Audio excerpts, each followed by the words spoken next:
Okay, we're at St. Rose Priory in Springfield, Kentucky. John's grandfather, James, was buried here.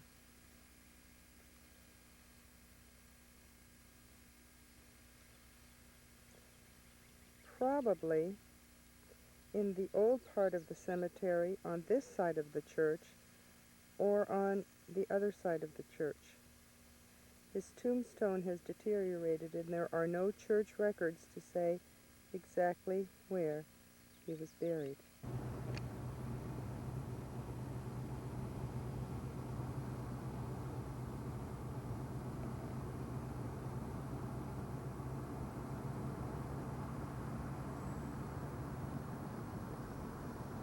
Then stop when you get turned in.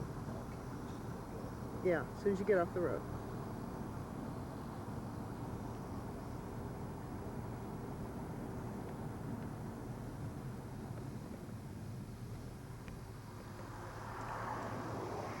This is the west side of St. Rose, and you can see some of the old tombstones on this side of the church.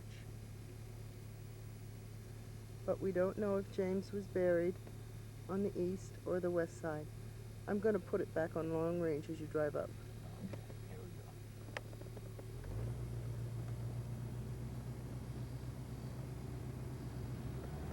we go. Not real slow now. I'm holding it as tight as I can. This church was begun in 1807 and finished in 1852. 1852. James may have gone to school here because I understand there was a Dominican school years and years ago.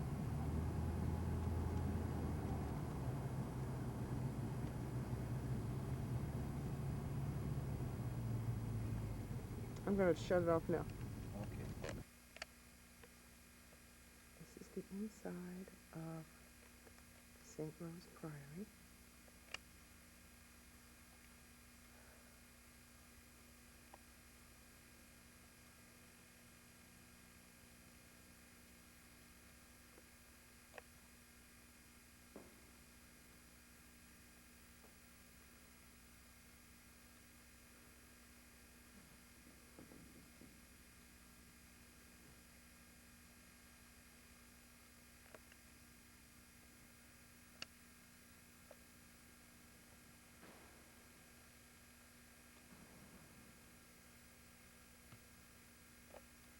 What's that? Looking east Okay, at the cemetery? we're standing in front of St. Rose Church, looking east, and I'm going to pan all the way to the west so that you can see the beautiful countryside around Springfield, Missouri. Ah, Kentucky.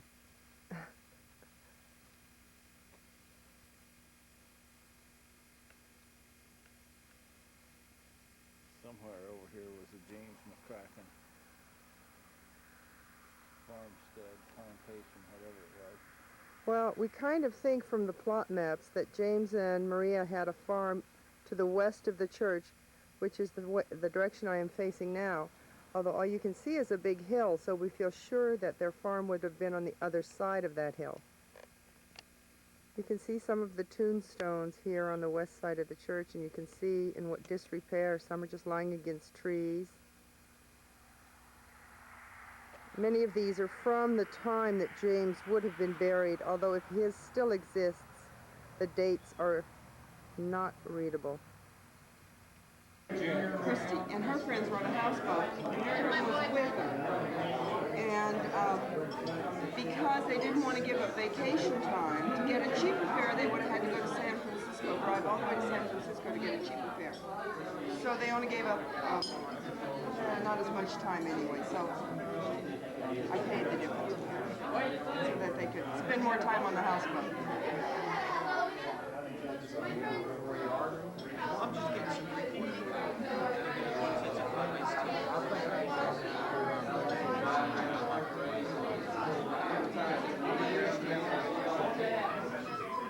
It's almost time for school. Please don't say say that. I have to go back till after Labor Day. I didn't know. So you're single?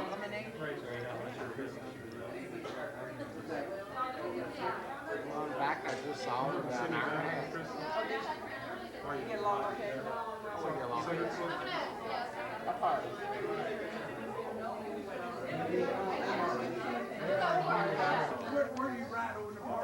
Say something, Joe. Anything. Introduce yourself. I am Joseph Shore. And how are you related to Rachel? First cousin. That's a nice sweet. You're her. We're all old people. Now we're all old cousins. You're her nicest first cousin, aren't you, Joe? Thank you. That's too kind. Giuseppe. Comes over, my dear Italian. Yeah, one of them. And your father? I'm half a little contingent. Right. Introduce yourself. And how are you related to Rachel, Larry? And how are you related as cousins?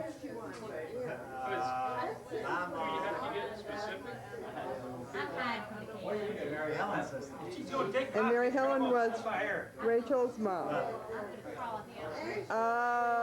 Where do you live? Hell, I want to look funny if she's going to where's your makeup?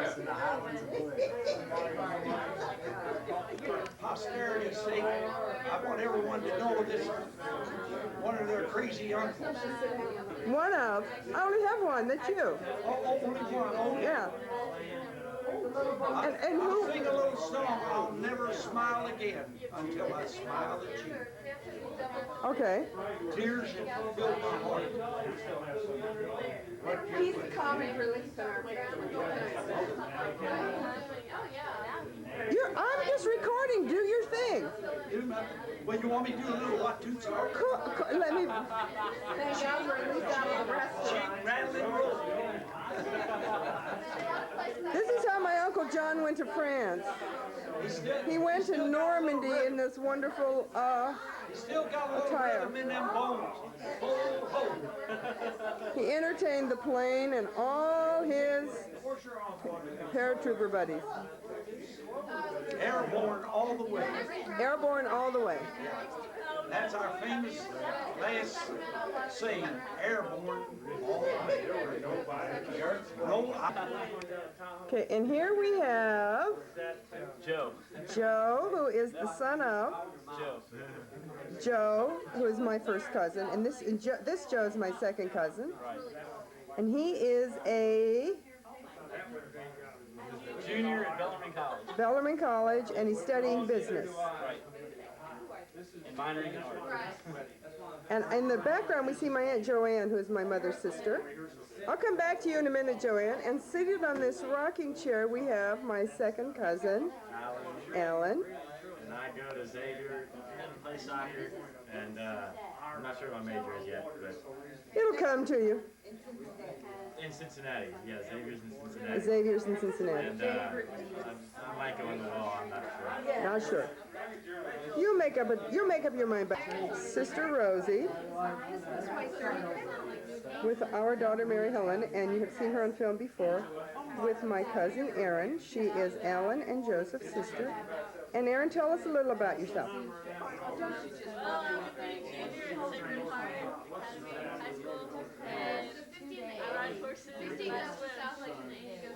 Aren't you glad In competition? Do you swim in competition?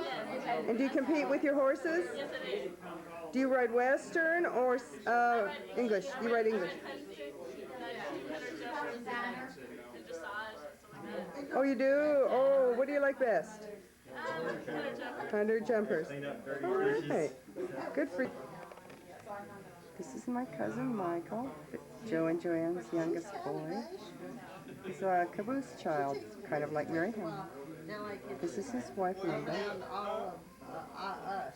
And their darling little girl, Stacia. I wish she would turn around. Everything will be all right. She's all of Linda's family. She'll be right. This is my cousin Mark. Joe and Joanne's second oldest.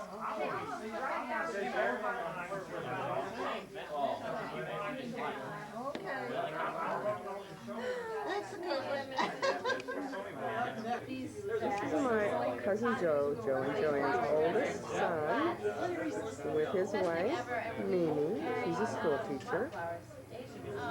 My niece Dee Dee, Rosie's daughter. They vary. Yeah. Well, when they threw me in the pool, I We called figured- Joe I Little was Joe when I was crazy a when kid. I was marrying him, so I said, This is my brother-in-law Jerry, Rosie's think about husband. your daughter may want to wear your dress, but I thought, no, there's not going to be any three. But however, when I came here and I was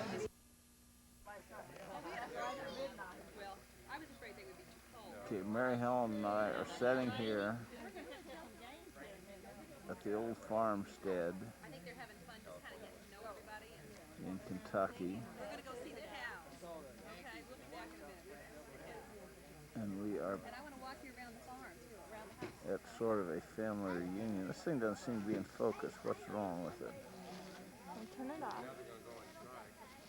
How do you get it in focus? It's videotaping in focus. It's just, you have to adjust. It's, Are you recording?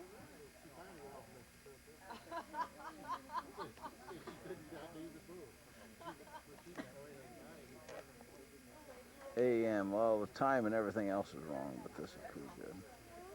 Try and get a picture of the cow or calf or bull, Calves.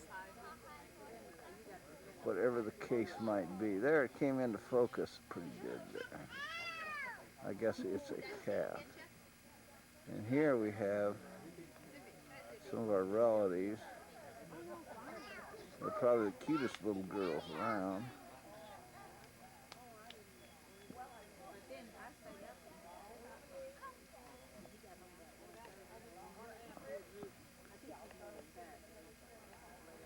Anyway, here is some of the farm equipment.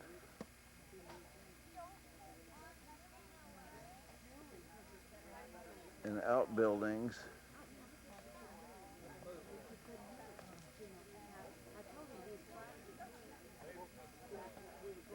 And tractor. And barn. And what that is in the background there. And a tree, more barn.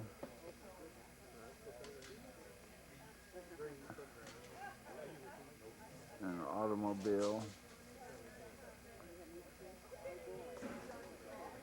And there's our automobile. Through the fence. And we come back around.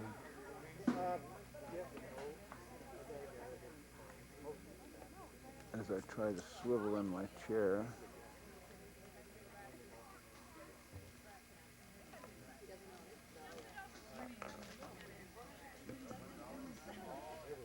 Hope he's not taking me trying to get these napkins off. I haven't got much of anything here. You need help? Well, I might. Come in and help me get these napkins off. Whoops. Now look at that. He's getting all this. Now that'll be a... I'm getting all these busy hands working so hard. Nobody will ever know to say, except him won't know that we fell on the ground. Stick him on the bottom. Nobody will know. Yes, honey. And that looks like Rachel I'll show you the... Let me show you the porch. speaking to some of their father's cousins. There's Christy. And right over Christy's shoulder is Patrick. Christy waving. No, Patrick is with the... Edie. Okay. I mean Dee Dee. Rosie. Rosemary. And now we're coming back around.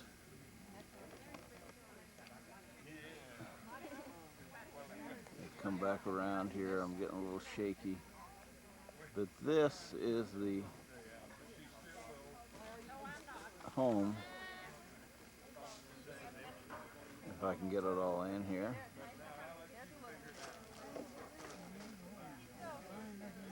of Rachel's grandparents.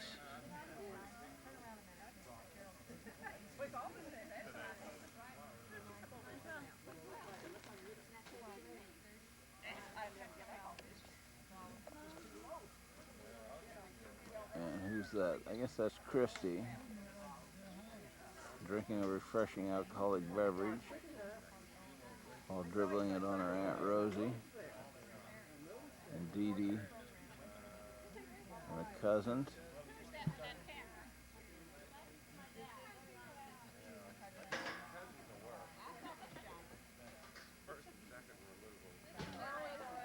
Some of the beverages that are available.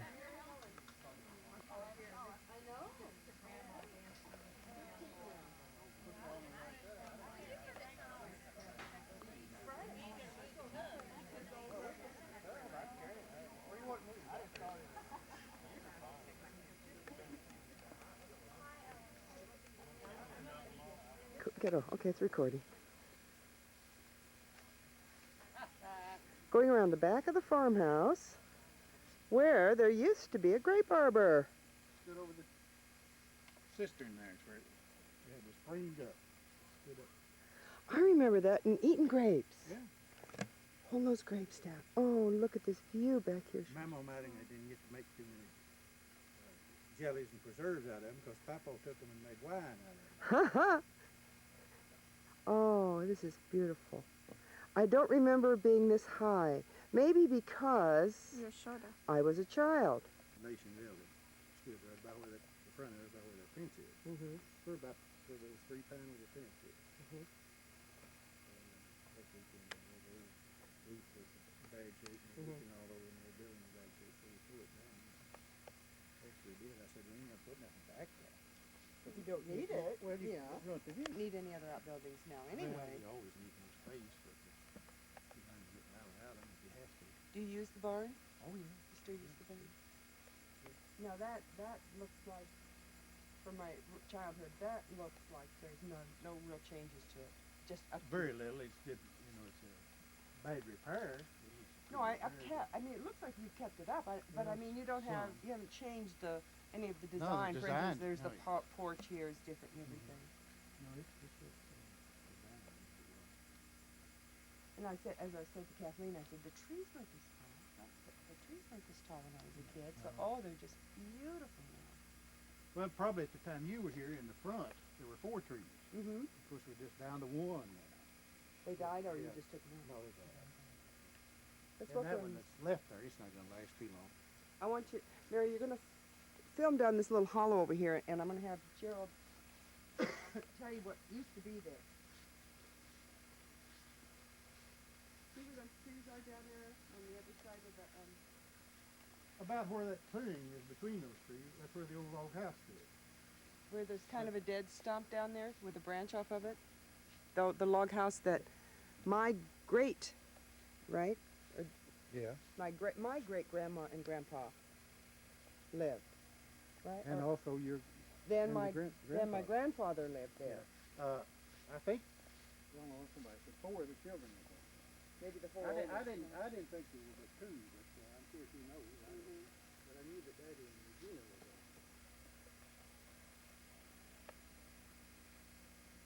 I burnt the thing down myself. It's supposed to be finished. Years. And cattle were going in and out of the floor, and I was all gone.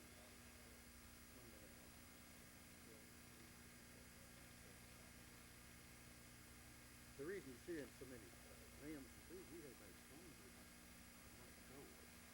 That's where you do those trees down there. That's where those stones in those trees were out. A year ago in June, we had, I guess you would call it a tornado. It like a tobacco bomb after all the people.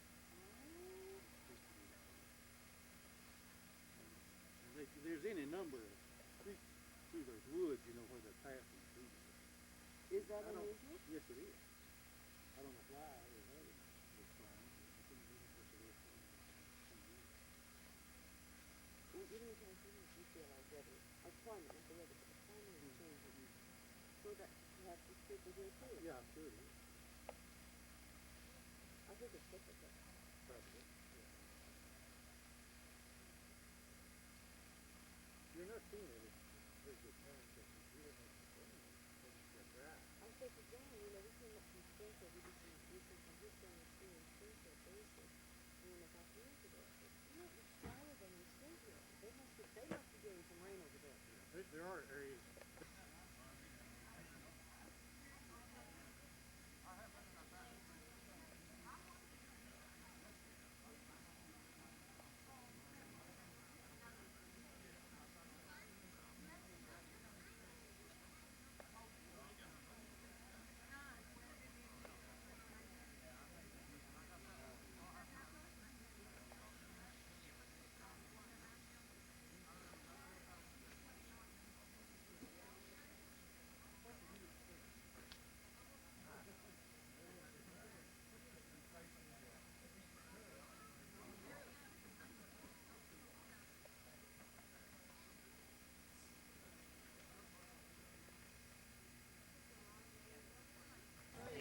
This is the front of the farmhouse. The screened-in porch is a more recent addition. It wasn't there in the old days. Here's the family gathered together on the lawn. Some starting to eat their food. Looks like Mary Helen.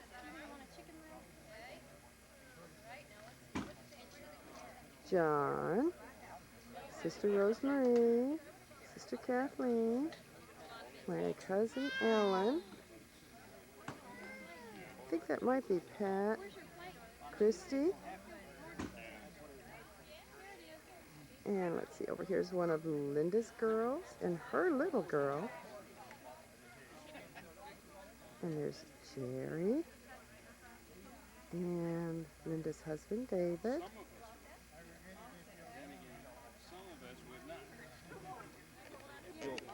My cousin Linda. I'm about a couple months older than she. Celestine's daughter. Christy. David again. Jerry. Linda and David's daughter. And over here is my Uncle Harry. My dad's brother. My Uncle Raphael. I wish I brought my camera. Uh-oh. And Richard. I love you're gonna like it so much. I mean, it was different getting used to it and, you know, not being able to pop out of there. But there's a lot of those places you can always pop out. Cousin Ellen. Aunt Eleanor, my dad's sister. Pat. Here's Pat.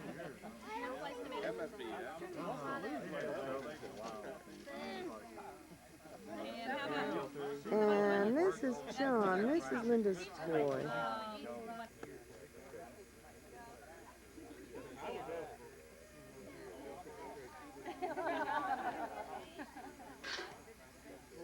I can charge it overnight if I have to. Yeah, that's true. Yeah, right. There's nothing to hide anymore.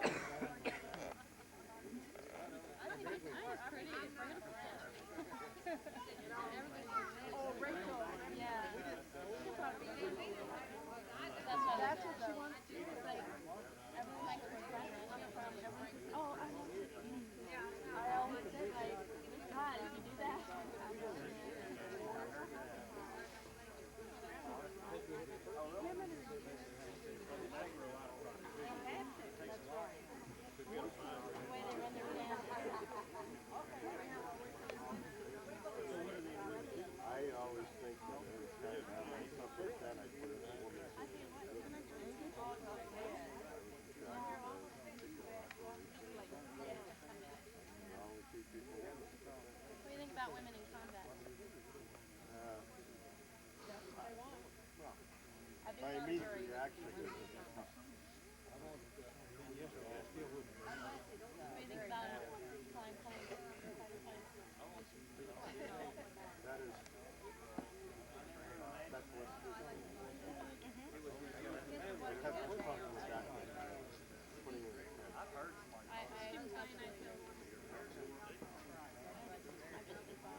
Well, it's not that hard, but it just needs to loosen up, you know.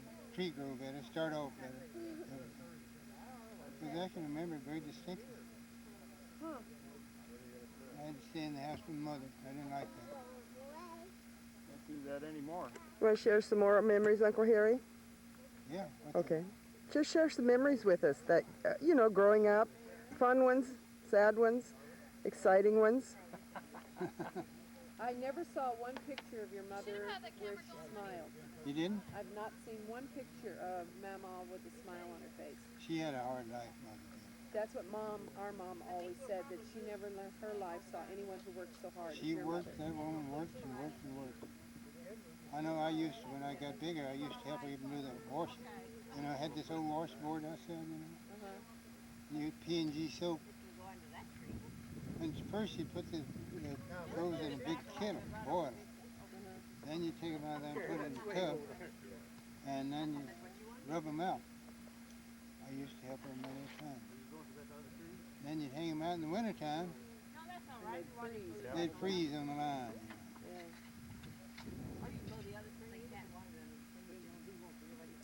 But see, the old house stood down on the hill. Probably know where that was? Well, your granddad, of course, was born down there, and Regina and Alno and Catherine. And then up in the corner, way up there in the corner, there was a little schoolhouse.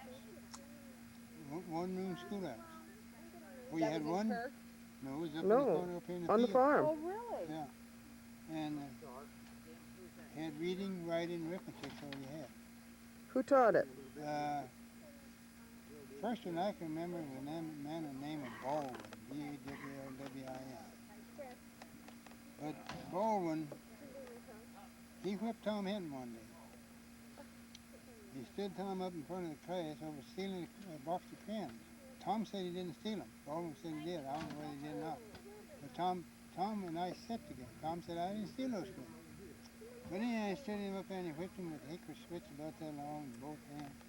And he cut the boy's back up pretty bad. So the next morning his dad was there at the school. The boy's dad. Yeah. And they did have a little school board, and his dad was on the school board. The Baldwin didn't teach for about 1 more week. He was gone. They got rid of him. Even though, Yeah, that's cool. oh, Very cool. then Mary Brown took over. She taught there for years. Mary was a good woman. She lived up on the hill that she didn't have very far to go. Now, Harry, were you the first one who was born in the new house? Yeah. And did your dad actually build the house? Yeah, he built He it. built it? Well, he had it built. He had Raymond Mattingly. Raymond was a carpenter around here. He built that barn over there. He used to do the carpentering all through the country. Which barn? The tobacco barn? What was supposed to be the red barn. Oh, the red barn. Okay. He and Will Weathers. Will Weathers and Is that Raymond. the old one? The red? Yeah. It's not red anymore. No. It used to be Yeah, red? their paint's all gone. But they built the barn and they built the house too. So what year was the house built? 1909? It was about 1910. 9 or 10, they might have started at 9. I was born in 11. How big was the old house? It wasn't very big. Yes, it was. It was? It was big to start with. But after the years, they cut it down. They cut off the kitchen. They cut off some of the bedrooms. I don't know. Come think about why we did it. But they still left enough rooms there for have a house for a tenant to live in. And I remember Jack Brown and his wife lived there. And Raymond Rhodes lived there. There's several of them lived in there. And I always liked the old place. It had a great big fireplace. I remember that fireplace. And it was so cozy in there, you know. Something about it. Harry, that old house is still standing over here on the... I think it is, but just barely is. I think it's Yeah, I know it is, but is that the house you're talking about? No, I was talking about one. It used to be down here under the hill. It's all gone. Well, who built this house over there? That was formerly the Cook place, what they call Cook. Man by the name of Cook and his family. They owned the land over there. And he built that home on it. And then later Dad built the Cook Jim place. Bob bought that. And then on down under the hill here, there was another one, the land runs back this way, called the Raymond Mattingly place. And he bought that off of Raymond, too. Was there a building on it? Yeah, he had a home there. Well, it's since long been torn down. Yeah, it's gone. To listen while Sister Kathleen shares some memories of the farm, childhood, pleasant, unpleasant, happy, sad, exciting, scary. I'll get you later, Eleanor. You're not getting away from me. Well, I don't know why you'd want me. I'm not the youngest the rest of them. Only thing I'm thinking of right now, I'm just thinking about the time that I rode an old Daisy, a horse to school. Oh. The train came along, I was on the way home, I was by myself. Oh. And she started to run, and the saddle gird broke, and of course I went off, round, I fell down the floor. I'm in the road. But I got up, there was no one around, I got up, and the horse stopped. You know, it stopped way up the road someplace, and I walked up there and got back on the horse. But the saddle gird was broken, I had a terrible time getting up, and finally got on home. I'm glad you were safe. I guess your guardian angel was sitting on your shoulder that day. Surely did, help me. Did you have to work hard as a child? No, I didn't hurt myself working. You didn't hurt yourself, but you worked hard. Bigger, I did help. You did help around the house. Yeah. Did your mom, did you have a washing machine? How did you do your clothes in those days? Well, we washed them on rubbing board, you know, On a regular scrubbing board? scrubbing board. And how far did you have to go to school? There was a one-room schoolhouse, wasn't there? Over to McQuady. We drove all the way to McQuady. You did drive. Well, in the beginning, you went to the Mattingly Remember school up there on the hill. horses, and then when you got to school over there, you know, we rode a horse or a buggy or something like that. Did you go to the one-room schoolhouse when Tom Baldwin was the teacher? The Mattingly school? Yeah. I guess, I don't know who was. She went to Mattingly school. That's where You went to Mattingly School? Okay, that's where, did almost all of you start out at the Mattingly I School? think so. I think so, I don't You know. never went to the Mattingly school. No. Neither J.R. and Rachel. J.R. and Rachel went up there. Were your mom and dad loving parents? Yes. I think it stopped with Harry. Did you get to sit, like bedtime stories, fireside stories, sit on laps, that kind of thing? Too busy, I would imagine, really, because it was a hard life. Real hard life. Well, we've got a scary story. What's your warmest memory? Well, I think falling off that horse by the railroad track was scary. That scared me enough. Yes. What about a warm memory? Something real warm and tender. Can you think of something? Maybe with your mom, your sisters, your brothers? I think maybe what comes to my mind now is when I made my first communion. That was a great day. I was very happy that day. Did you have a little family party, get together? We had a breakfast at the school. How All the nice. first communion people. They used to have Real breakfast nice. In the basement, that was good. Their canoes passed it. We saw his headstone at the cemetery this morning, and Eleanor shared a story about him. Yes. Yes. What size were classrooms in those days when you went into McQuady to school? Well, we started that's just a one room, and all 8th grades were in that one room up on the hill there. I'll be Just there. right When before we that walked, house. you know, They didn't here. notice it though. But when we There's went a to building in McQuady, there. we had to go other ways. Yeah. Yeah. Like Catholic school was built, and we, I think so. and you know, and the horses are written. Mhm. Finally, we got so we could go in the car a few years later. You were able to then to finish your elementary and high school education right here in the community. You didn't have to go to a boarding school or anything. No, I didn't go. I could have, I guess, but I didn't. Okay. Sister Rosemary, let me see. What can I ask you? Not the OCC. Charles. When did you enter the convent? I entered the novitiate in 1939. Well, how did your parents feel about that? I know how my in-laws felt about their daughter entering. Mother was very understanding about it. Mm-hmm. She said, if that's what you feel you want to do, you know, just be sure it's what you want to do. She encouraged me. And she said, the only thing I ask of you is ask your father. Uh-oh. So Dad had a habit of in the summertime, he'd sit in that swing on the front of the house and read his paper until it got dark. And So I went in to talk to him and to tell him. I tried to ease it in. That I was going to see. Kathleen had already gone at the time. Yeah, she was Some already years before, and so I said, Dad, I think I'm going to go to the enter St. Catherine's convent.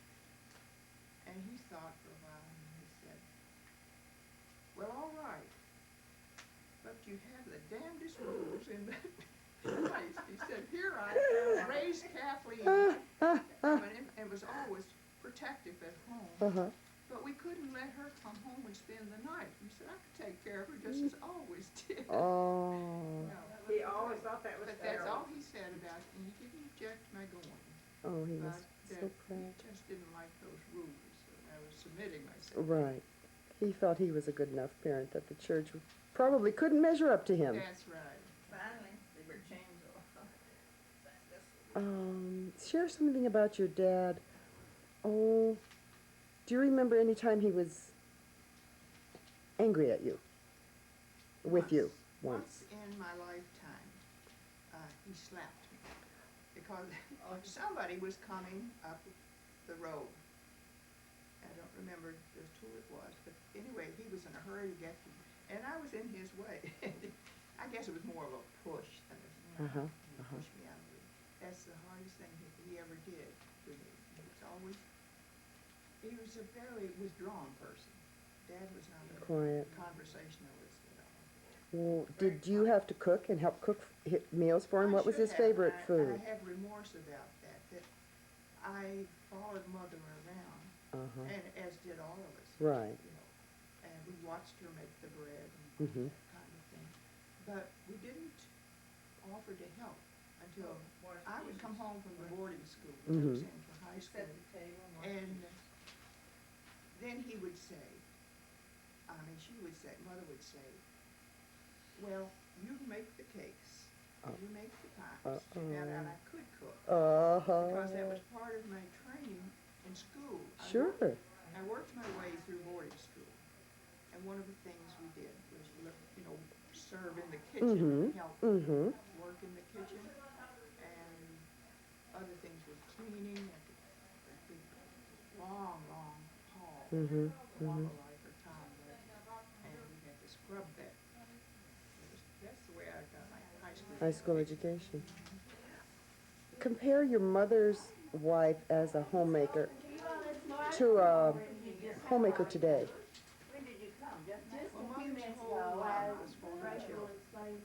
And she used to say, as you say, the nighttime, after supper, I'm better now. She would sit down and she says, oh, how thankful I am. She said, the children are all taken care of, and they're warm, they have a nice warm home, and plenty to eat. And she's so happy. Oh, how appreciative. What an appreciative woman she is. Her whole life was for Her family. I didn't know that. And I can remember her. We got a nurse here now. I don't know. Hot summer days, we always had a beautiful garden. And Mother would be out in the garden hoeing. Oh, my goodness. And she would go, I can picture her coming up the hill. I won't let myself think it. And she'd pick her beans. And I thought it was one time I got disappointed, so And she didn't ask. What a wonderful woman she was. Sounds like my mother. What a wonderful woman. Then after Mother and Dad moved back to the farm, I stayed in Kirk with Celeste and Regina. And we lived up one of those old stores. And I don't know how we did, anyway, this stair to get up there. But to get up from the ground floor, you had to go through by a lot of caskets, not straight to the caskets. So anyway, I stayed and I did the cooking for Regina and Celeste and myself, and I walked from there to McQuaid School. Oh, my God.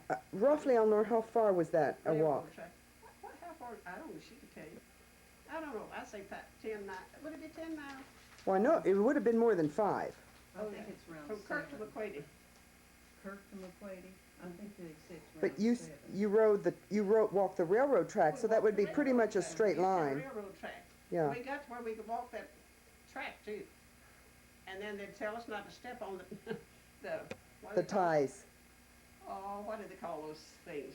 The wooden part? Yeah. Those are the railroad ties. Ties. Yeah. And they'd tell us, if you step on 10, you'll break your mother's back. And we would kid. Anyway. That's when you I walk think to most school. of I was down on the farm with Pap. See, I stayed with him 2 years. He- what- Longest time in my life. After Mother passed away, I came down at Yes. 44, I think it was. Yeah. 44. And I He was ill. Was it heart? He had had surgery. Pap had a prostate gland. Oh, Now okay. you can put that word on. That's all Anyway, right. surgery. Yeah. And he was 73, I think. At that time. And I came home and stayed with him about 2 years. And that was the longest time in my life. I cried a night, really a night to sleep. And I just say, I can't see why some of them can't write us a letter. Right. I said, there's 7 that was Seven? supposed to live at Kirk. Right. That's And, right. Why the others couldn't write us a letter. The nuns did once a month. I'm sure were they allowed did. to write once a month. Right. But that Harry's a sweetheart all Oh. time long. I'd get letters from Harry. Of course, he's in the Navy. But he still, and that was a hard life for him, but yet he still took the time to It write. was terrible. And then, of course, that was down when Mother died. We brought her took her into Laurel, the hospital St. Joseph. See, this is the open space then, wasn't anything, and the road was like Right, that now. right. And going through here, Mother was in the ambulance, and she raised, they didn't call it the ambulance then, but anyway, raised up, she said, I said, what is it, Mother? She said, I want to look at the farm for the last time. Oh, did she? And I said, Mother, you know you're coming back. Mr. Dickens was the driver. And I said, Mr. Dickens going to bring you back. She said, he will, but I won't be alive. Did she really? And every once in a while she'd raise up, and J.R. was at home at that time. And he'd raise up, and she'd say, is that baby boy following me now? Oh, Elmer. And he followed her all the way into St. Joseph. Mm. And I stayed out with you. Of course, you don't remember, you was too little. No. You and Rosie were little babies, and I stayed with her every night as long as it got good. She was there 11 days. Yeah, oh. And I stayed with her some, then I went out to your place, at the JR's. And when she passed away, we were all there. Rosemary and Kathleen got there. Harry didn't get there. And then Harry I feel so sorry for Harry. He was a Navy, and when he came home, she was buried on Monday, and bless his life, he got in Monday afternoon. Pat wanted to have that grave open, so Harry could see her. Oh. Harry wouldn't give into it. I could see him pitch that hat on the bed, and he said, why did God do this to me? Oh. Bless his heart. So anyway, he stayed in home with us. I don't know how long he stayed with us. But when he left, it was hard. That's one of my memories. Pat was in and out of, he was in bed all the I carried his meal to him a lot. Now, was he upstairs or downstairs? That room downstairs. That room downstairs, right, because he couldn't go up and down the stairs anyway, could he? And I used to get so aggravated with him. I'd carry that tray into supper, breakfast, and dinner. Right. So I don't know how long it'd been. And I knew he was sitting on the side. He'd sit on the side of the bed to eat. So one day, that truck coming up at the barn down here, and he hollered, Eleanor, Eleanor. I didn't answer him. And I thought, well, I believe he's getting up if he wants to, but he wouldn't let me sit. So he got up and he walked out on the porch and up toward the old barn. So that day at noon, I didn't take his tray into him. And I said, Pat, the dinner's on the table. And he didn't answer me, and I hollered a second. And he said, well, where's my tray? He was back in bed. Oh. And I said, Pat, you walked out that door and on the porch and looked up the barn. And if you could walk that distance, it's not as far. It's from your bedroom to the kitchen. Kitchen table, right. Boy, and he didn't say anything more about it. But he come out the table and ate his dinner. So Schleston was a sweetheart. He's down there every other day or so. And Schleston came down the next day and he said, I've got to tell you on that Eleanor. He said, she stopped bringing my tray out to me. And I can see Schleston smiling till he'd say, Eleanor, you don't take that tray anymore. If Pat walked out on the porch, he would walk to the table. And I didn't. And Schleston come in the kitchen to bawl me out. He always smiled. He said, I've got to bawl you out. You don't take Pat's tray. Don't do him anymore. But I'm sure the exercise was good for him. But he should have got up. Yeah. I didn't mind doing it. No, that wasn't the point. It wasn't the distance or anything, but the idea of him, he wanted to be waited. It was right. Easy to be waited on. So it was easier than getting up and walking to the table. Right. And then we had oh, what did they call it, Uncle Bill? Say, I got some fellow that he knew, elder man, Uh-huh.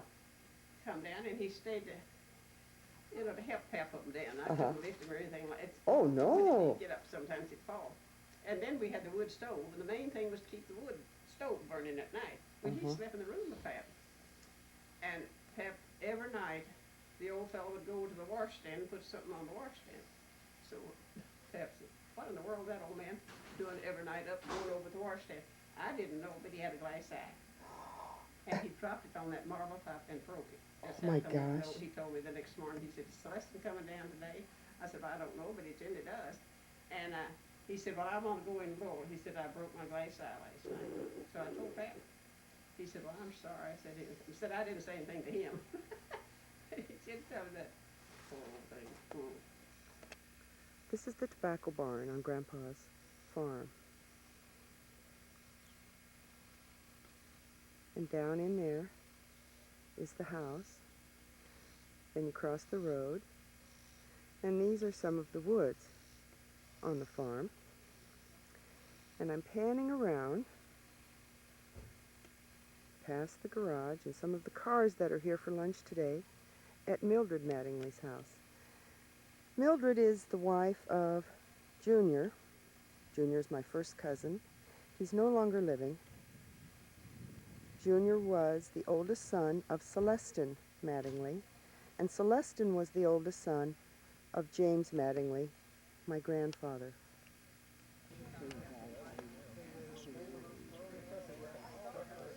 You know what, Raphael, I've been going around and I've gotten all your sisters and your one living brother to share some memories with me. Basically, it's for our sons who aren't able to be here today. And they've shared all kinds of memories about your dad. Kathleen even shared a memory that no one had heard about falling off a horse one time. Oh, yeah. By the railroad tracks. Well, I'm not sure it was a railroad track, but one time he did fall out of a horse. That might have been a different time. Different horse fall. But I remember one time we used to have what called court days. And court days, a lot of the people go into Hardinsburg, opening a court. They'd take mules in for trading. It was a mule trading time. And a lot of the farmers would bring along a bottle of moonshine. Well, I remember one time Dad was riding this horse out for you. Prince? Prince, okay, yeah. He was riding Prince. He was really in the Hardinsburg, coming back. And I had a farm gate out there, of course, coming into the farm. The road was over there, and you had a gate there on the farm property. And you had to lean over like this off the horse to open the gate. I've done that many times on my horse. Open gate. Well, he leaned over a little too far and fell off. After drinking his moonshine? So Prince came on into the barn. Uh-oh. That had a lot. Also, I was telling you about Harry having Dixie. Uh-huh. And he was up at Kirk. That horse was hard to hold. He was up at Kirk. I couldn't understand Morgan very well, but I did understand cake. She's gonna say cake on that table. You know where I told you Lake Willis house was? Right. And you turn left off the road. Uh-huh. I just wondered if she only ended up with a hand. She was running so hard she couldn't make that turn. Slipped out from under him? Harry in the saddle went One way? one way and the horse was the other. So he had to walk home and carry the saddle. You were sharing some hunting memories with us too here in the woods, because there are woods all around the farm.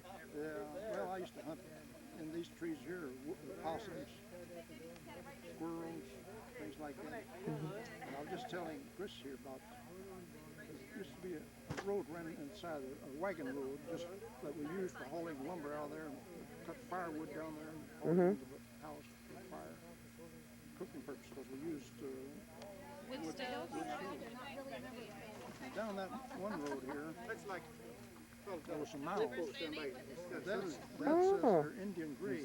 Uh-huh. The ground was swelled up like a Uh-huh. green. I always thought that sometime I would get around to dig in one of those and see if I never did get around. Never did.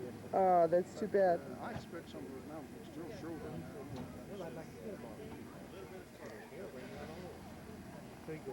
Were your parents strict disciplinarians? Not as far as I was concerned. Then you probably didn't give them any real trouble. I wouldn't know what to do with it. I didn't. I don't think. Maybe I did more than they thought. But see, I left right after I got out. I wouldn't know what to do with it. And I didn't get them in trouble in high school. They were worried about me after I left. Oh, I'm sure as parents they would. That was back in Depression days. I graduated high school in 1932, and that was the depth of the Depression. Oh, yes. And went to school in Royal. Dad gave me $25. That was A lot of money. yeah, A lot of money in the Depression.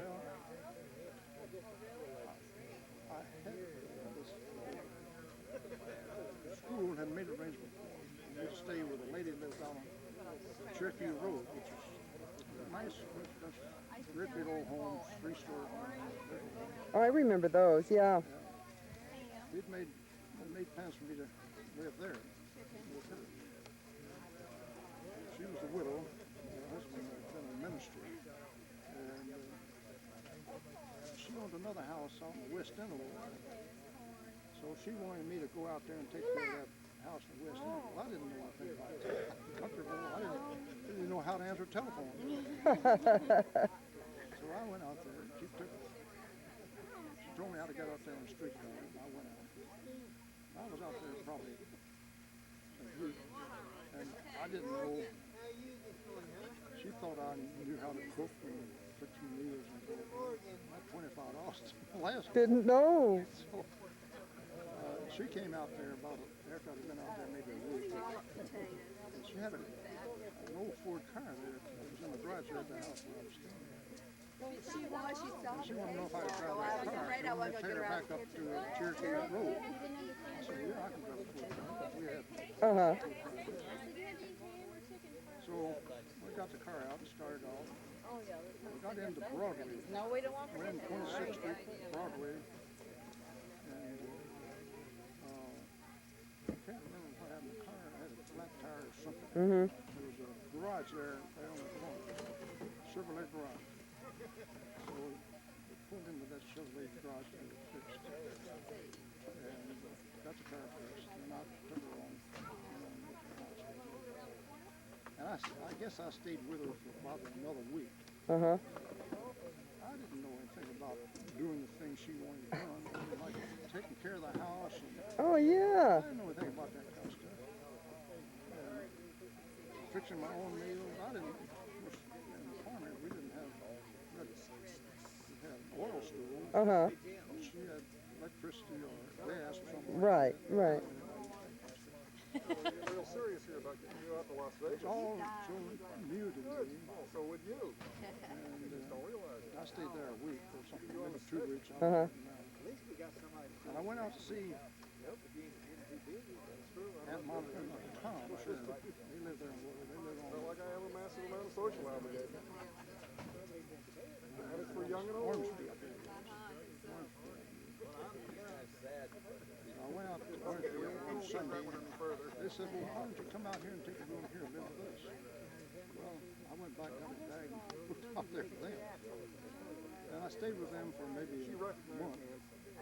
By that time, I had met some other people in school, some other boys Uh-huh. that had a room in Fifth Street. So I moved in with them. Stayed there with them through school. Well, at least it made it a little easier for you. You didn't have to cook and clean and do all that house. So when I got over there, I got a job after school working in a restaurant for my meals. I worked 3 hours a evening and they gave me 3 meals. Did you find the tablespoons? Did you find the tablespoons? I worked in a restaurant every evening, 5 to 9, something like that. Oh, my gosh. And then a lot of times I would work extra maybe on weekends because if somebody wanted to be off or something, Uh-huh. they paid me for that. So I made a little money out of it. I was able to pay my rent on this place, this house where I was staying, rooming house, while working this extra. Mm-hmm. Mm-hmm. I was getting my meals gotta be the most relaxed Bruce crew Lee I've might seen say yet. that way, what good. Have you really taken somebody's picture? I mean, you guys. I'm collecting family memories. All Another right. little thing that I learned to listen to. When I was working there at that restaurant, some guy operated a bookie down the street, a little further down, and he said, "Come down and make some bets anytime you want to." I didn't know anything about that on the horse. I thought, well, I'll go and see what's going on. So one afternoon after school, I went on down to the restaurant. Went on down to he told me where it was, and knocked on the door and stuff like that. Secret code. Yeah, they look at you, but you don't. So I went in and I didn't know one horse from another. So I looked at the sheet horses. I picked out a horse and it bet 50 cents. You could bet 50 cents. Oh, wow, wow. And the horse won. Were you a wealthy man when he won? It was before my time, I'm sorry. But go ahead. He won and paid 20 to 1. Oh my gosh. I got $10 for my 50 cents. Oh my gosh. So I put in my pocket and went on home. Next day I thought, well, I'll go back and try that again. Uh-huh. But darn if we didn't do the same thing the next day. Oh my. 50 cents for another one, got another $10. Well, I was behind on my rent and I paid up my rent. I have to pay on that. Oh, wonderful. Then I went back to that bookie several times. Several times? I never won $10, but I several times. I won $2 or $5 or something like that. Well, I guess it wasn't a real long. Don't bet the rent money. Rule number 1. No, actually, I think they went down the curve. I used to go to Churchill Downs and put on the races out there. How long were they gone? I'd win maybe a little bit, but I Always? came away from the races as a loser. Came away. Line we have. Let's see, John is helping himself to all of his favorite foods.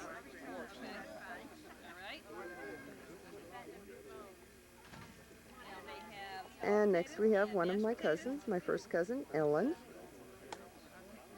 Rachel and Jesse's daughter. And we have my aunt, Sister Kathleen Mattingly, one of my dad's sisters.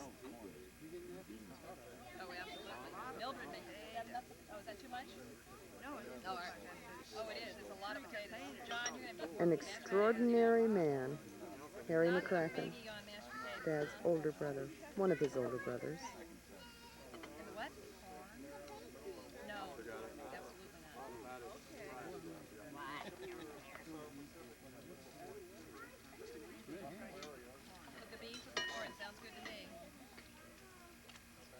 Aunt Elnor, Dad's sister.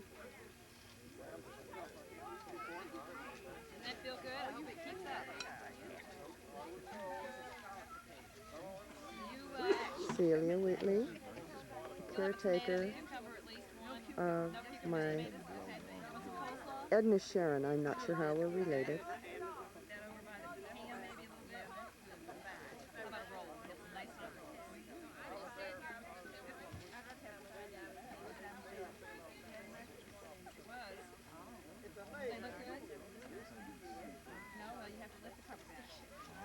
My Aunt Jessie Mattingly, married to my uncle Raphael.